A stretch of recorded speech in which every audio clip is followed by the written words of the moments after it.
Jadi, pokoknya itu lengkap ya. Sekarang kan dokter.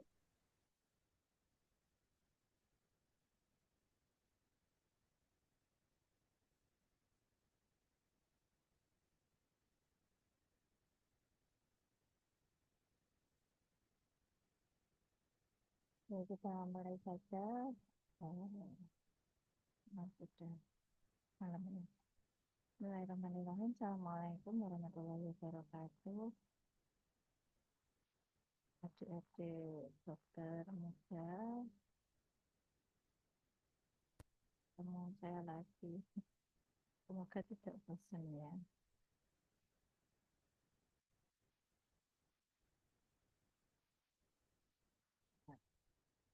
Materi saya adalah formularium nasional, kemudian pengobatan pada geriatri dan pediatri gitu ya.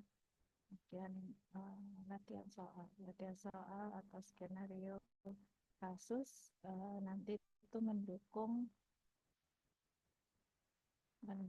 dari bagaimana Anda teliti atau jeli gitu ya dalam melihat suatu kasus ya.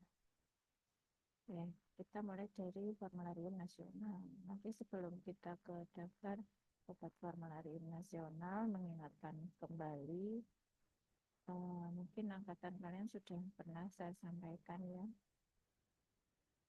Anda yang diutek-utek itu di stase farmasi klinik itu adalah terapi di sini gitu ya. Tapi terapi di sini itu tidak akan lepas dari penegakan diagnosis. Menegakkan diagnosis itu paling sulit gitu ya. Di antara kalian ya satu angkatan atau dengan dokter sejawat yang lain gitu ya, entah nanti senior entah junior itu, yang membedakan itu adalah bagaimana kemampuan kalian dalam menegakkan diagnosis. Karena ini adalah kompetensi kalian. Yang paling sulit memang ini menegakkan diagnosis. Sebelum diagnosis Anda harus lihat lagi anamnesis pasien ya, kemudian pemeriksaan fisik dan penunjang. Anamnesis itu selalu di depan. Yang pertama Anda kerjakan. Kalau anamnesisnya jeli, gitu ya, detail, ada keyword-keyword tertentu yang itu sudah mengarah ke diagnosis, arahan diagnosis banding penyakit tertentu ya. Anda sudah 50% bisa nyekal gitu ya. Oh ini kemungkinan arahnya ke sini. Pemeriksaan fisik itu membuktikan aja apa tadi yang dikeluhkan pasien, apakah di fisiknya itu bisa ditemukan kelainan. Sedangkan pemeriksaan penunjang itu sesuai kebutuhan gitu ya. Kalau dari anamnesis dan pemeriksaan fisik sudah cukup yakin ya penunjang itu tidak diperlukan. Kenapa namanya penunjang? Tapi ada kalanya kalau dari anamnesis dan pemeriksaan fisik itu belum jelas gitu ya, masih ragu-ragu, nanti tindakan tata laksana yang non farmakologi ternyata kok harus tindakan tertentu ya, bisa jadi pemeriksaan penunjang itu sangat dibutuhkan ya. Intinya tiga bagian ini anamnesis, pemeriksaan fisik dan penunjang itu saling melengkapi. Nah, setelah diagnosis tegak itu ya, terapi yang diberikan. Kalau diagnosis nggak tegak, yang diberikan apa? Paling simptomatik gitu ya, sesuai apa yang dikeluhkan pasien. Iya enggak? Ya iyalah, aku mau ngasih apa? Ya keluhan pasien gitu ya. Ini belum jelas sakitnya yang mana. Oke. Kemudian ke terapi ya, ada dua pokok. Satu obat wajib, yang dua sunnah. Yang wajib itu bisa kausatif ya, bisa definitif. Kalau dia dasarnya adalah patofisiologi penyakit ya, kausatif itu dasarnya adalah agen penyakit ya, berupa agen mikrobiologi. Drug of choice ya, tergantung nanti dia faktor resikonya apa, atau misalnya dia agen penyebabnya adalah bakteri, Nah, antibakteri yang menjadi pilihan ya bukan tidak sembarangan. Misalnya TBC Anda beri amoxicillin. Ya diketawain sama bakterinya gitu ya, nggak pas. Kenapa? Karena dia bukan drug of choice gitu. Kalau agen ya pilih sesuai dengan agen penyebabnya. Apakah semua karena agen itu selalu harus dikasih obat? Ya belum tentu. Ya. Kalau Anda ketemu teman dengue yang nggak mungkin dia dikasih acyclovir gitu ya, nggak pas ya. Dia lebih pasnya adalah simptomatik suportif. Gitu. Dasarnya adalah patofisiologi dari penyakit. Kalau Anda ketemu hipertensi esensial, ya nggak mungkin dikasih kausatif ya. Namanya dia hipertensi esensial ya penyebabnya idiopatik. Bisa jadi dia genetik. Ya kalau genetik ya apa mau diganti apanya gennya kan nggak mungkin. Maka terapi yang diberikan adalah sesuai dengan patofisiologi dari penyakit ya. Termasuk nanti kalau mau menggabung dua macam obat gitu ya. Jangan menggabung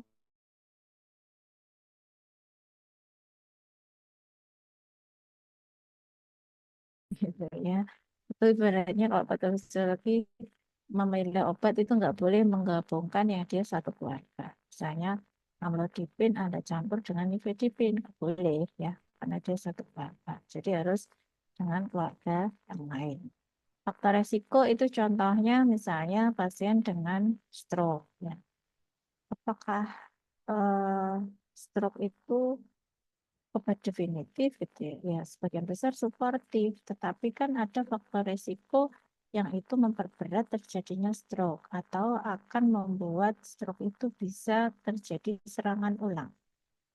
Misalnya ya, misalnya dislipidemi, maka faktor resiko itu juga wajib dikendalikan agar tidak terjadi serangan lagi. Nah, yang kedua itu suportif ya, sunnah bisa simptomatik, suportif, alternatif ya, sesuai dengan keluhan yang memberatkan. Misalnya demam dengue, keluhannya demam ya ada kasih suportif. Untuk apa? Membuat pasien menjadi nyaman. Kalau dia nyaman ya merasa dia membaik gitu ya. Kalau dia membaik dia akan patuh.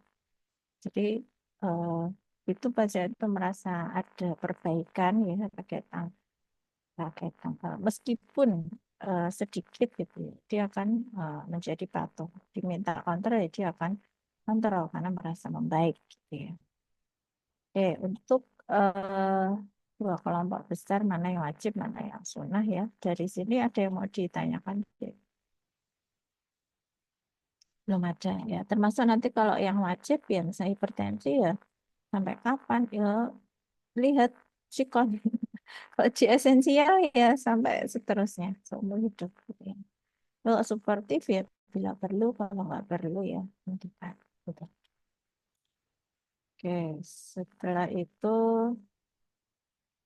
ini ya daftar formularium eh, nasional itu tiap tahun biasanya ada revisi sesuai dengan eh, kejadian ya kebutuhan obat sesuai dengan kondisi klinis ya dari evaluasi nanti obat itu akan berubah ya sesuai dengan rekomendasi dari pakar-pakar kesehatan dari tim Kemenkes berdasarkan dari laporan jenis penyakit yang sekarang apa pilihannya yang efektif apa gitu ya itu ini sudah dirapatkan dengan tim-tim yang dia berkepentingan gitu ya. Kalau penggolongan secara garis besar ya itu masih sama. Ada kelas terapi ya, analgetik, antipiretik, antiinflamasi, non-steroid, antipirai yang kita tahu ini adalah sebagian besar adalah simptomatik ya. Anda mau masuk stase apapun kalau dia ada nyeri yang itu membutuhkan uh, obat untuk meredakannya ya mesti dikasih analgesia. Ini ngomong-ngomong kalian sudah pernah masuk stase apa saja jadi sebelum stase ini? Menjawab dokter untuk stase sebelumnya, stase jiwa sama rehabilitasi medik di ortopedi dokter. Rehabilitasi medik di ortopedi. Ya, oke. Gitu. Jiwa. Ya, kalau jiwa ya ada yang dia simptomatik juga gitu ya. Ada yang dia tergantung nanti patofisiologinya kelainannya di apa gitu. Nah, obat itu menggantikan. Ada yang begitu. Nah, ini analgesik ini adalah simptomatik. Karena ini simptomatik dan sering digunakan ya, silakan dihafalkan yang sering dipakai. Nah, narkotik mungkin jarang ya menggunakan. Kalau Anda eh, sok-ben nggak jaga di rumah sakit gitu ya, hampir nggak pernah menggunakan obat golongan narkotik ya. Kemudian yang non narkotik ya ini hampir sangat sering akan menggunakan. Pasien aja sudah hafal gitu ya. Oh ini nyeri sudah dibeliin apa konstan gitu ya. Sama Venamat itu pasien sudah sangat familiar ya. Sudah sangat familiar ya. Kalian nggak boleh kalah ya. Sediaan Anda harus tahu. Kemudian ibuprofen ya, ini 200 dan 400 ya, bukan 500. Yang cair terutama ya, nanti untuk menuliskan resep, kalau mau nulis resep bentuk sirup ya, Anda harus tahu sediaannya dan seterusnya. Ya, silakan nanti yang sering digunakan Anda ringkas sendiri, mulai sering-sering diintip ya biar hafal. Menghafalkan itu tidak harus menghafalkan pakai angka 1 sampai 100 enggak, tapi begitu Anda sering melihat Anda akan hafal dengan sendirinya. Jadi ada analgetik, kemudian antibakteri ya. Antibakteri kan juga kelompoknya banyak. Ada golongan penisilin, ada cefalosporin, ada golongan quinolon ya. Paling tidak satu golongan ya, ya tidak harus semua golongan tahu ya. Paling tidak satu golongan Anda tahu satu aja jenisnya. Misalnya cefalosporin Anda cuma tahu cefadroxil sama cefixim ya udah cukup lah bisa. Ya. Karena yang injeksi yang lain-lain pun juga tidak akan diberikan tiap hari gitu. eh, untuk apa ya kalau tahu bahwa ini golongan cefalosporin, ini golongan penisilin. Jadi nanti kalau dia alergi cefalosporin ya jangan misalnya Anda trial pertama Anda berikan cefixim, kemudian pasien alergi gitu ya, gatal, diare atau sesek ya, bentuk alergi obat yang lain gitu ya. Kemudian kok ganti cefadroxil, dapat dua gitu ya, karena dia satu keluarga ya jangan sampai eh, substitusi. Jadi harus beda keluarga. Ada ganti misalnya dari golongan penisilin. Maka kepentingan untuk menghafalkan kelompok atau golongan obat yaitu tadi untuk milih gitu ya. Kemudian antihistamin ya, Anda tahu dua macam juga udah bisa ya. Kemudian eh, hipertensi ya, karena yaitu kayak penyakit di mana-mana pasti ada gitu ya. Ada CCB, contohnya apa? Yang DIPIN ya, ada ACEI, yang PRIL gitu ya. Itu bisa, kalau beda keluarga bisa dikombinasi. Kemudian obat gula ya, itu juga sama ya. Gula itu di mana-mana penderitanya banyak ya. Jadi target pemerintah memang hipertensi dan diabetes itu menjadi target nasional untuk distabilkan. Kenapa? Karena dua penyakit tersebut kalau dia terjadi komplikasi gitu, biayanya itu lebih besar dibanding hanya menstabilkan. Tujuannya apa sih biar dia stabil gitu ya, biar nggak komplikasi, biar organ yang lain itu terjaga dengan baik gitu ya. Itu untuk formularium nasional. Kemudian kita ke mana ini? Geriatri, pediatri ya. Sebelum ke sana, ini ingat saya dulu pernah anda ya menyampaikan di angkatan kalian. After swallowing the stomach, where Nah, mau nggak mau kalau bicara obat harus ingat lagi genetik dan dinamik gitu ya. Genetik itu adalah pergerakan obat di dalam tubuh. Ada proses absorpsi, kemudian distribusi, metabolisme, dan ekskresi. Kalau farmakodinamik itu apa yang diperbuat oleh obat terhadap tubuh. Jadi wali anin. Tadi sudah ada proses absorpsi, distribusi, metabolisme, ekskresi. Maka apa yang dikerjakan oleh obat sehingga dia bisa mempercepat atau menghambat fungsi fisiologis dari tubuh. Sebenarnya kan tidak menimbulkan efek baru gitu ya. Cuma dia menghambat atau merangsang gitu ya. Atau mempercepat.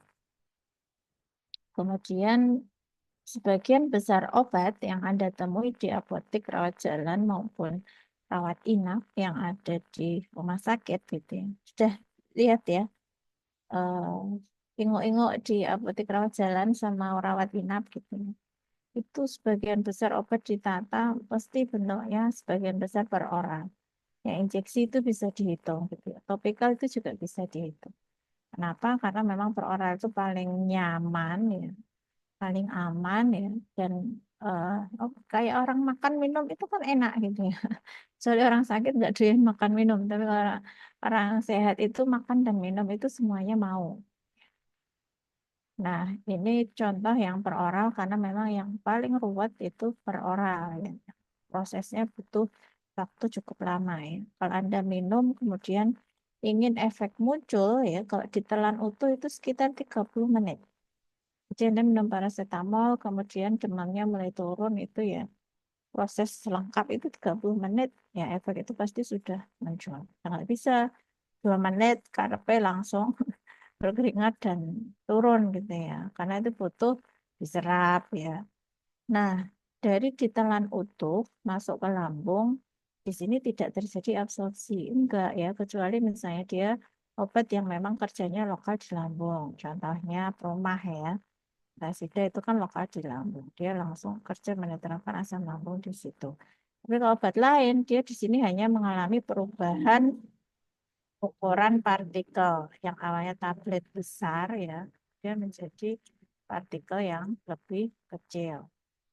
Nah, partikel tadi obat itu akan masuk ke usus halus ya, khasnya ini kayak anduk. Ini adalah fili, babat ya, fili usus halus. Di fili usus halus ya, ini ada epitel fili.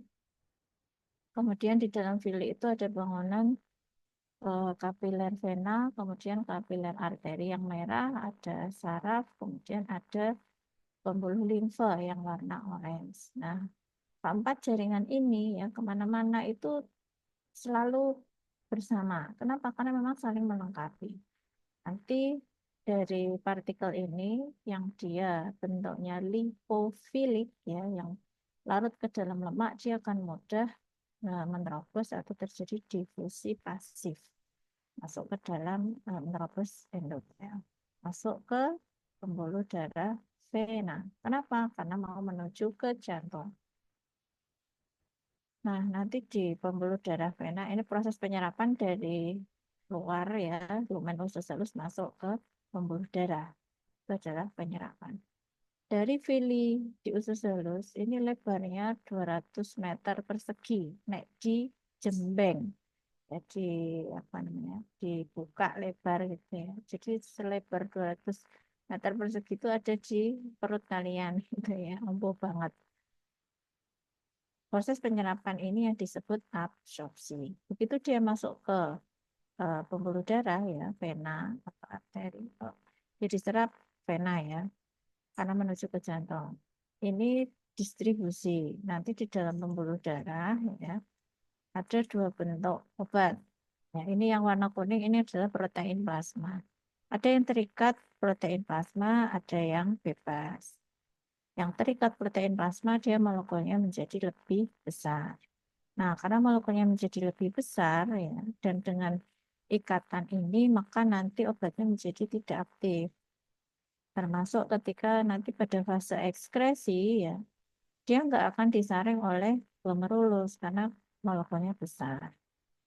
Nah, yang bebas ya bentuk non-ion ini adalah yang aktif. Termasuk nanti dia ketika diekskresi ya, dia juga akan ikut terekskresi. Nah, yang aktif itu menyebabkan nanti efek obat muncul. Kalau protein plasma sedikit, berarti yang bebas banyak. Kalau protein plasma banyak, Yang bebas dia berkurang. Apakah ikatan ini selamanya? Tidak. Dia pada fase tertentu akan dilepaskan. Ya, jadi kadar obat di dalam darah itu ya mirip-mirip hormon gitu ya. Hormon itu kan ada yang aktif ya, ada yang free, ada yang dia tidak aktif. Nanti begitu dibutuhkan dia akan diubah menjadi yang aktif. Nah, obat juga seperti itu. Tapi nanti begitu sudah masuk fase ekskresi, kadarnya kan akan berkurang. Jadi ada yang terikat, ada yang bebas. Selama dia masih terikat, dia akan muter terus mengikuti aliran darah ke seluruh tubuh. Jadi terdistribusi kemana-mana.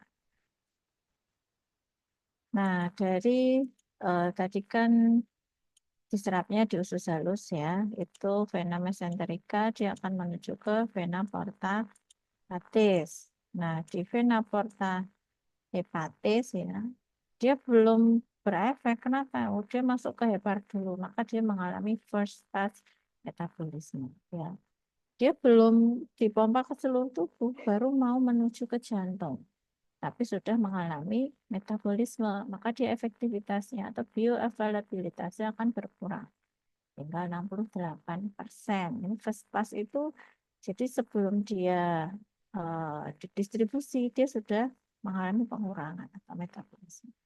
Apakah nanti bisa jadi metabolisme tahap kedua? Ya bisa jadi, kan muter terus kalau sudah ke darah. Sistemik kan mengikuti aliran darah. Nah, kalau yang injeksi itu langsung masuk ke vena, maka dia 100%. Bioavailabilitas itu kan kadar obat aktif di dalam darah. Ya. Kalau injeksi ya langsung masuk ke pembuluh darah, makanya dia 100%. Kemudian ini yang sublingual ya, di mode di bawah lidah ya, bukan di atas lidah. Kalau Anda ngambil permen kan di atas lidah. Kalau di atas lidah nanti ditelan masuknya ke lambung. Tapi kalau sublingual nanti dia akan diserap oleh vena besar yang ada di bawah lidah, kemudian masuk ke vena cava superior, langsung ke jantung. Jadi nggak menggok ke hepar. Makanya dia lebih cepat prosesnya. Jadi kalau memang mau efeknya cepat ya sublingual itu bisa 5 menit, 10 menit, gitu efek sudah bisa dilihat. Anda mau menurunkan tekanan darah secara cepat ya. Cuma memang tidak semua bentuk obat bisa diberikan secara sublingual. Gitu. Setelah menuju ke jantung, maka dia nanti akan dipompa ke seluruh tubuh. Begitu obat keluar dari jantung, dia keluarnya lewat arteri, gitu ya, mengikuti aliran darah. Nah, karena ini contohnya kemarin itu adalah aspirin. Ini ada proses inflamasi ya di jaringan tubuh tertentu, ada molekul kimiawi ya, salah satunya ada prostaglandin, serotonin, bradikinin, ya, histamin dan lain-lain ya. Itu akan diterima sinyal tersebut oleh saraf perifer yang terdekat dengan area tersebut.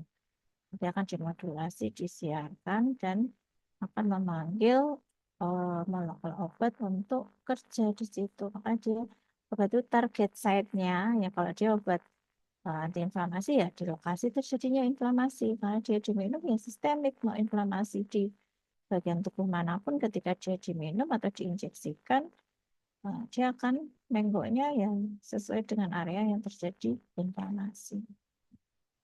Kemudian menghambat apa sitok ini apa prostaglandin dan lain-lain ya. Kalau analgetik kan dia utamanya menghambat prostaglandin sehingga nanti proses inflamasi akan berkurang. Nah, ini kan sudah masuk ke farmakodinamik ya, memang beririsan. Nah, setelah itu ya pada saat molekul obat itu masuk ke fase ekskresi, dia akan disaring oleh glomerulus ya. Kemudian ada sekresi aktif, tubulus proksimal, dan direabsorpsi lagi secara pasif oleh sepanjang tubulusnya. Sisanya nanti akan dibuang lewat urin. Begitu dia sudah fase ekskresi, kadar obat kan akan berkurang. Kalau Anda masih ingat T1/2 ya, waktu di mana kadar obat di dalam darah tinggal setengahnya ya, berarti sudah mulai ada yang diekskresi. Terus sebentar lagi ya obat nanti lama-lama akan habis ya. Begitu habis ya, kan tadi sudah disampaikan obat yang aktif bekerja itu yang ada di pembuluh darah, kemudian yang terlepas tidak terikat protein plasma, kemudian menuju ke tempat kerjanya. Nah, begitu sudah fase ekskresi ya lama-lama nanti akan hilang. Kalau dia obatnya sudah nggak ada di dalam tubuh, ya, terus efeknya ya berkurang lah. Makanya kalau misalnya demam ini habis minum obat demamnya turun. Setelah itu naik lagi, lah wajar. Karena obatnya sudah habis gitu ya. Terus bagaimana ya? Kalau memang efeknya masih diinginkan ya minum lagi. Nanti proses itu akan berulang terus. Karena T1/2 itu ada yang sebagian besar dipakai untuk menentukan frekuensi minum obat ya karena proses itu. Apakah semuanya pakai T1/2? Enggak ya. Ada yang berbeda karena ketika di metabolisme itu ada obat yang awalnya tidak aktif menjadi metabolitnya lebih aktif itu juga ada ya. Ada yang awalnya aktif menjadi tidak aktif atau kurang aktif atau malah justru menjadi toksik itu juga ada. Nah, dari kinetik dan dinamik itu kita masuk ke sini ya. Pengobatan pada geriatri dan pediatri. Dasarnya apa ya? Farmakokinetik dan farmakodinamik pada pasien anak ya, pediatri atau pasien lansia. Yang beda ya profil kinetik dinamiknya dibandingkan dengan dewasa muda. Gitu ya, dewasa muda. Bedanya apa? Kan tadi menyangkut organ absorpsi ya. Sistem gastrointestinal. Kemudian distribusi, berarti kan jantung dan pembuluh darah. Kemudian metabolisme, berarti kan hepar. Kemudian ekskresi, berarti kan ginjal. Nah, organ-organ tersebut ya itu pada pediatri fungsinya kan baru menuju ke sempurna. Tidak seperti dewasa ya, dewasa dia udah sempurna. Sempurna. Kalau dia sempurna bagaimana ya kerjanya optimal.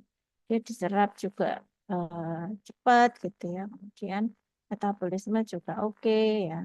Distribusi juga nggak ada masalah ya. Ekskresi ya dia baik ya. Kalau organnya belum sempurna bagaimana ya kerjanya nggak sebagus ketika dia fungsinya sudah sempurna. Maka nanti ada obat yang dia masuk ke dalam tubuh nggak segera di metabolisme, nggak segera diekskresi. Terus bagaimana? Ya numpuk. Ya kalau numpuk bagaimana? Ya efeknya ada terus. Kalau kaki ya efek samping nanti yang muncul gitu ya. Pada geriatri juga begitu. Cuma bedanya kalau geriatri dari yang sempurna dia akan mengalami penurunan fungsi.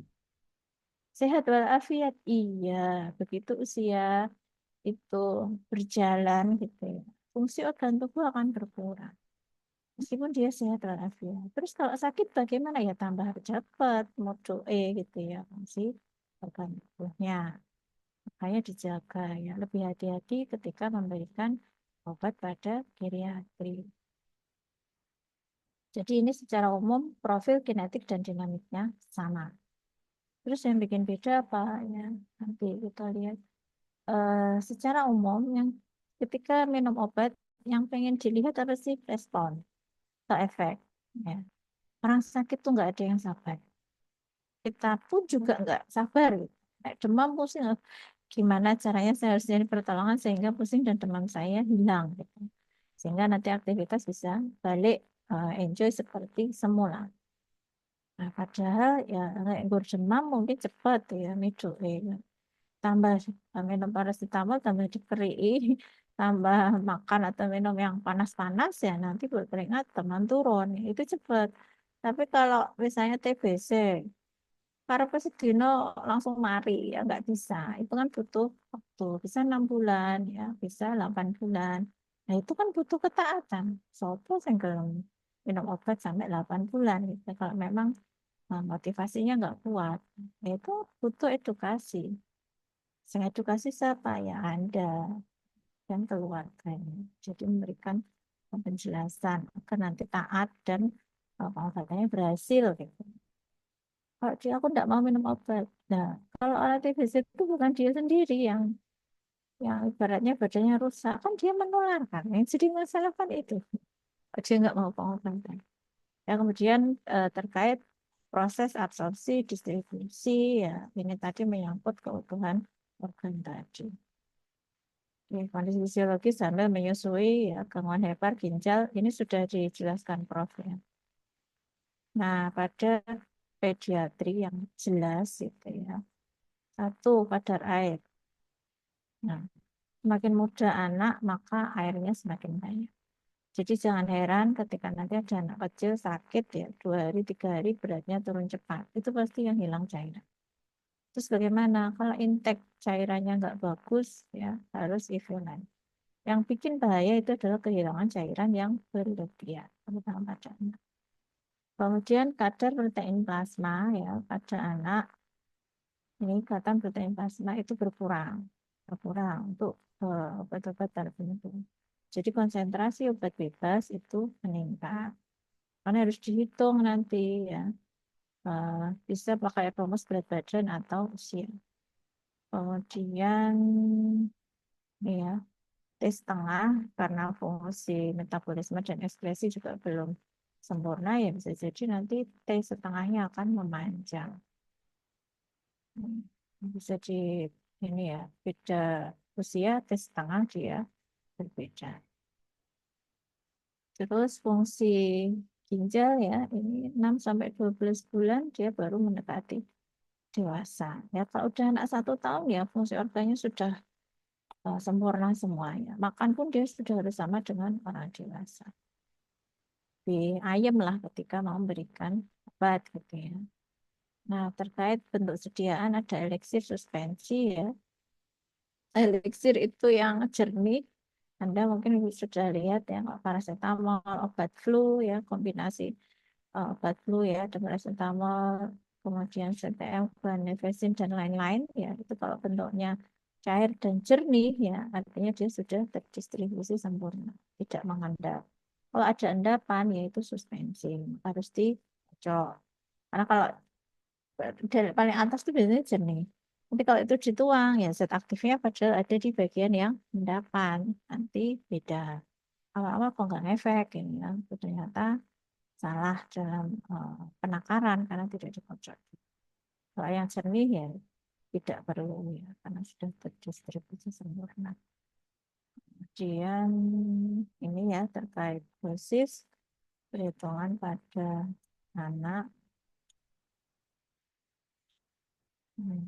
Anda boleh pakai rumus usia atau berat badan gitu ya. Dosis dewasa hampir semua obat yang ada di formularium nasional kalau tidak disebutkan untuk sirup ya. Sirup pun misalnya dia antasida yaitu ukurannya untuk dewasa. Tapi kalau ibuprofen, paracetamol yang bentuk sirup itu dia dosisnya kecil. Gitu. Tablet kalau dia tidak menyebut misalnya Panadol anak gitu ya itu dosisnya kecil, tapi kalau dia tidak menyebut anak pasti dosisnya itu untuk dewasa. Bisa pakai usia dengan rumus dosis pada anak yaitu dosis dewasa kali usia anak dibagi usia tambah 12 atau pakai berat badan dosis itu dari dosis dewasa kali berat badan anak dibagi 70 kilo. Apakah beda nanti hasilnya? Kalau anak di usia tersebut berat badannya tidak ekstrim tinggi, artinya dia gemuk banget gitu ya, atau kurus banget, nanti hasilnya mirip. Ya, ini sudah disimulasikan anak 5 tahun berat 20, kalau dengan rumus usia 147. Dengan rumus berat badan 142, ini kan Podway. Bisa digenapkan 150 untuk memudahkan dalam perhitungan. Kalau anaknya beratnya ekstrim 40 kilo ya, ini 2 kali. Hasilnya 2 kali. Dosis dari anak yang berat badannya wajar. Kemudian ketika mau dituliskan dalam bentuk resep, ya, ini kalau sirup ini yang sediaan yang ada di formularium tadi ya. Ya saya minta untuk silakan mencicil menghafalkan Ini adalah sediaan pabrik. Ketika Anda ngitung ini dapat 150, tempatnya bukan di sini, tapi tempatnya di belakang DD. Karena ini adalah dosis dalam sekali minum. Sekali minum. Di pakai rumus itu adalah dosis sekali minum. cc 60 itu dalam satu botol, volumenya, ya jumlah sirupnya itu 60 cc atau 60 mili. Cc sama mili kan sama. Bentuk botol jumlahnya satu botol. Frekuensi minum 3 kali per hari. Nah ini 150 itu kalau sediaan sirupnya dari pabrik itu 120 miligram tiap 5 mililiternya, maka sekali minum itu berapa mili? Mau kasih 5 mili cuma 120. Kalau dia butuh 150 kan berarti kurang 30 ya. Setelah dihitung dapatnya 1/4. Ya 120 bagi 4 kan 30 kan. 1 sendok 1/4. Sendok apa? Sendok teh ya, 5 mili. Kemudian ya kalau ini berat badan 40 ya jadinya berapa? 2 sendok. Ya kan 2 kali 4. Ini yang bentuk sirup. Kalau bentuk puyer bagaimana? Gampang. Hasil perhitungan berdasarkan rumus tinggal Anda cantumkan di belakang tulisan paracetamol. Sakarum laktis itu Anda tambahkan pemanis ya. Quantum satis secukupnya.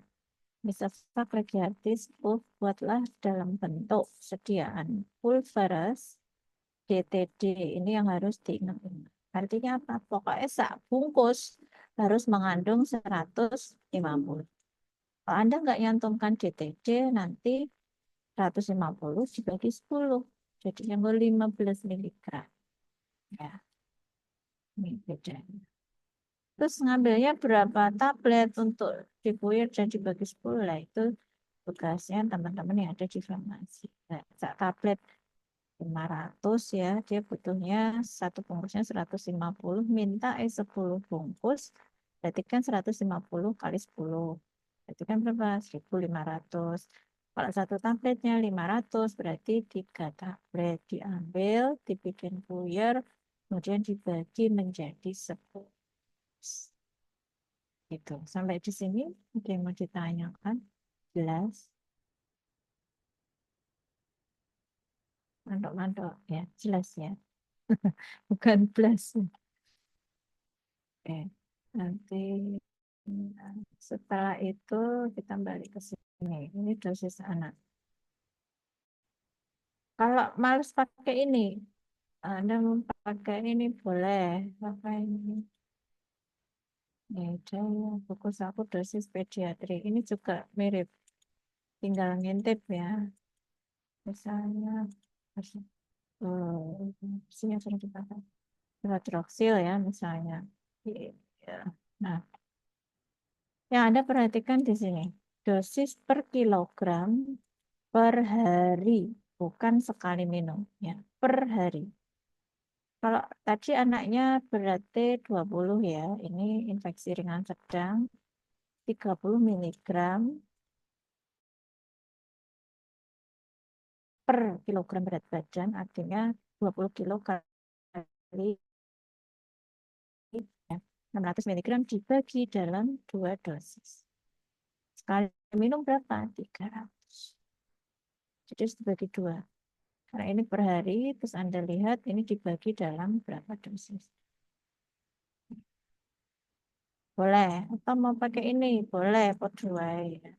Ini Francia ini juga sama ya. Dia sekian miligram per kilogram berat badan. Kalau dia 8H, artinya dia dibagi 3, kan 8 jam ya. Per 8 jam.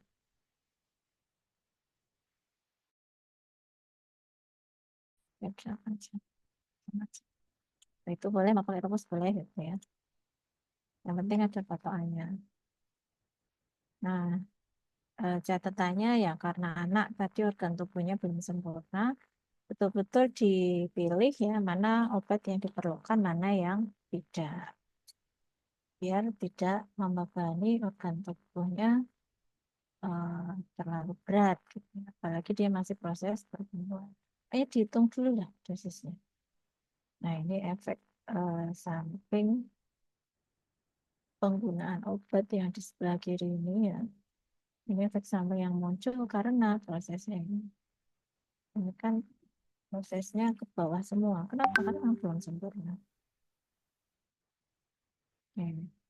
Terus geriatri ya, yang disebut geriatri itu 65 tahun ke atas.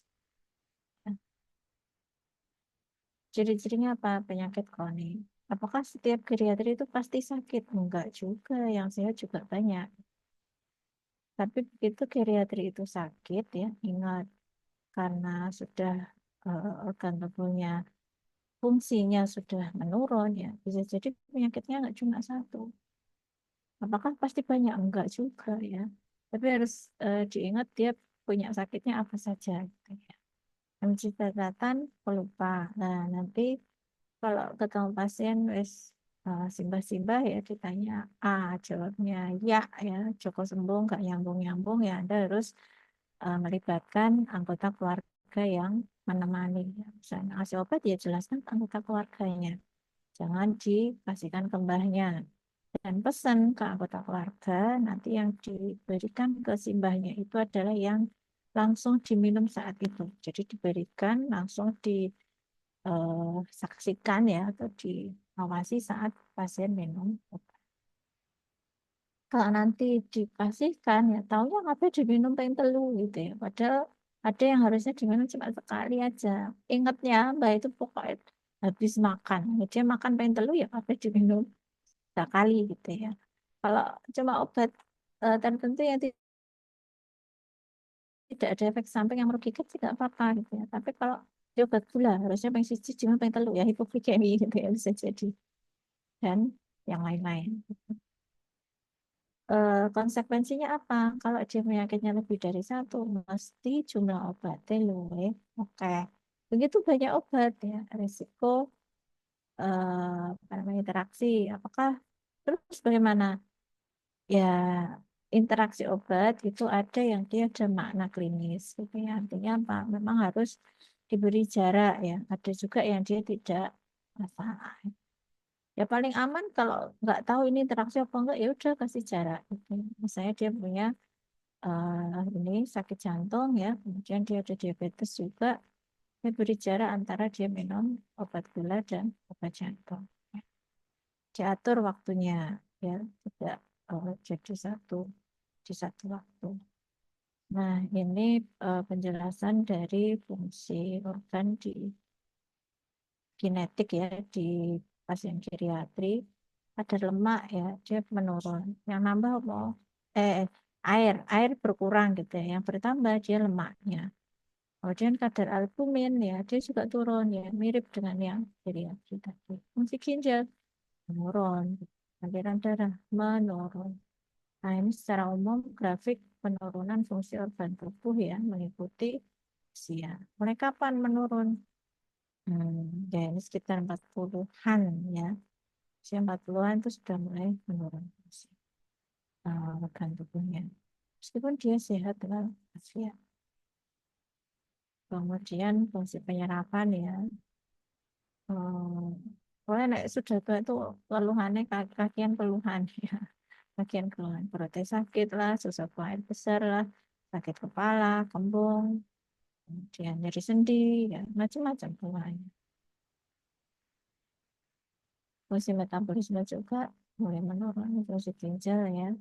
Pelupa tadi sudah ya, kemudian stres ekonomi, nah ini bisa di anu ya, jangan berpikir wah obatnya yang mahal-mahal ya, biar yang bagus nanti pasti hasilnya baik ya, jangan ya.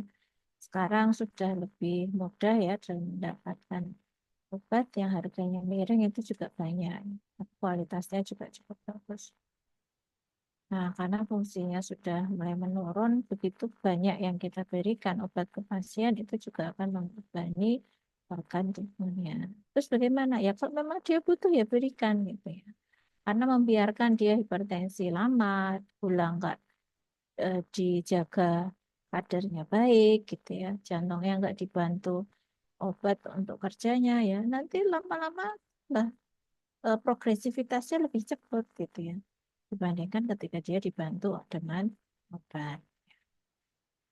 Oke, ini efek samping yang bakal muncul karena pemberian obat sebelah kiri, karena proses mekanisme organ tubuh itu fungsinya menurun.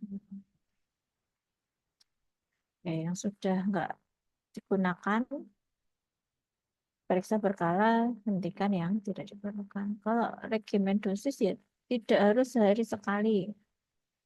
Udah ditelan. Oh, ini juga tidak harus ya, karena ada beberapa pasien yang dia malah nggak doyan bentuk sirup, pengen muntah ya. Dia minum bentuk sirup ya. Tinggal ini komunikasi ke pasien. Ini mbahnya kalau minum obat bentuk tablet masih bisa, masih itu ya udah berikan ini bentuk tablet.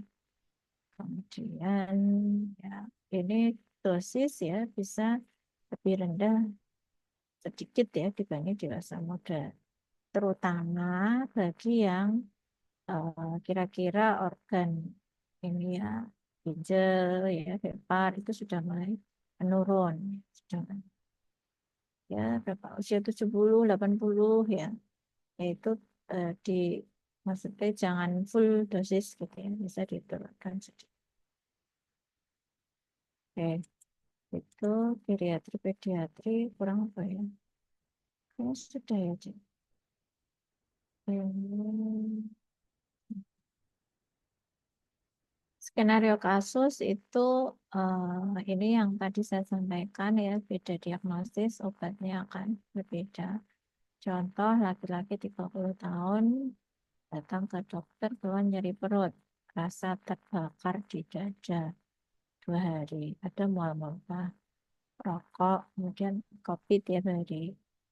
Ini kan antara GERD gitu ya, ACS, anginan, antara GERD sama angina. Kira-kira obatnya beda banget. Beda kan? Nah, jadi diagnosis itu nomor 1. Begitu Anda nyekel, ini diagnosisnya apa, Anda eh, apa arahan, oh ini mesti saya harus ngasih obat jenis ini. Gitu. Ya, yang lain ya mual muntah itu simptomatik gitu. Simptomatik. Intinya ya tegakkan dulu diagnosisnya. Oke, sampai di sini eh, ada yang mau ditanyakan, Dek? Kita sudah. Ada yang mau ditanyakan? Mas Maul, Sementara belum ada dok. ada ya berarti berapa? Rehat medik, santai ya, masih santai. Dan psikiatri, santai. Setelah ini mulai. Nih ya, oke silakan nanti dicicil-cicil. Pokoknya urusan obat Anda harus nyicil. Jangan sampai nanti ditanyain, ini obat apa gitu. Nanti nggak nyambung ya, saya yang tertekan gitu ya. Masuk ya, masuk ya lali gitu ya. Maksudnya. Oke, mumpung Anda di stase farmasi klinik gitu ya, kalau mau ngumpulkan leaflet obat silahkan. Ya, kenang-kenangan. Saya dulu karena zaman dulu kan internet masih sangat jarang sekali. HP itu ya bisanya cuma SMS ya, WA-an itu dulu belum bisa, belum bisa. Jadi ya modalnya itu adalah mengumpulkan leaflet itu dibikin clipping gitu. Terus ada buku sakti biasanya kalau koas itu punya buku kecil itu buat catatan hal-hal yang penting yang dibawa kemana-mana gitu ya. Nanti kalau ditanyain ya bukanya dari situ. Kalau sekarang mungkin bawa tablet ya, bawa tablet yang mudah. Kalian tuh sumber belajar sekarang mudah sekarang. Tapi jangan sampai dengan kemudahan itu akhirnya nggak mau belajar gitu. Ah nanti ngintip aja, nanti ngintip aja jangan. Apalagi zaman sekarang dengan kemudahan informasi, pasien itu lebih pintar. Dia nanti akan searching, googling sendiri, kemudian nanti Anda akan ditanya. Jangan sampai nanti lebih pintar pasiennya. Pasien tuh, Anda tuh nggak akan kalah ya. Ketika apa? Anda balik ke basic. Ini proses fisiologisnya apa sih? Gitu. Ini proses patologisnya apa? Obat pun juga yang kita ajarkan apa generik. Nanti kalau dia mau merek apapun Anda lihat dia isinya apa, Anda nggak akan kalah. Karena udah pernah dapat gitu ya. Oke, begitu. Ya, semoga perjalanan profesinya lancar gitu ya. Jangan lupa jaga kesehatan, berdoa juga gitu ya. Karena Anda sehat itu nggak cuma usaha kalian, tapi karena rahmat Allah gitu ya. Baik, terima kasih atas perhatiannya. Mohon maaf atas segala kekurangan. Saya akhiri. Wassalamualaikum warahmatullahi wabarakatuh. Waalaikumsalam warahmatullahi wabarakatuh. Terima kasih banyak Dokter Devi. Terima kasih banyak dokter. Mas Paul, jangan lupa ngisi presensi ya. Yang kuliahnya Prof sama Bu Yuni kemarin sudah ngisi. Untuk kuliahnya Prof sama Bu Yuli, sampul dokter izin bertanya dokter, untuk presensi itu berarti mesti di logbook yang pakai dapat dari admin rumah sakit ya dokter? Ya, itu nanti tanda tangannya kalau Anda pas tase apa, pas di kampus gitu aja. Oke, oke, Nah, presensi G-Form itu yang kemarin saya WA-kan ke Anda itu loh. Nah, itu oke. nanti buat saya bikin jurnal laporan ke bagian profesi. Jadi bukti dilaksanakannya KPI. Oke, ya terima kasih izin live ya. Terima kasih banyak dokter.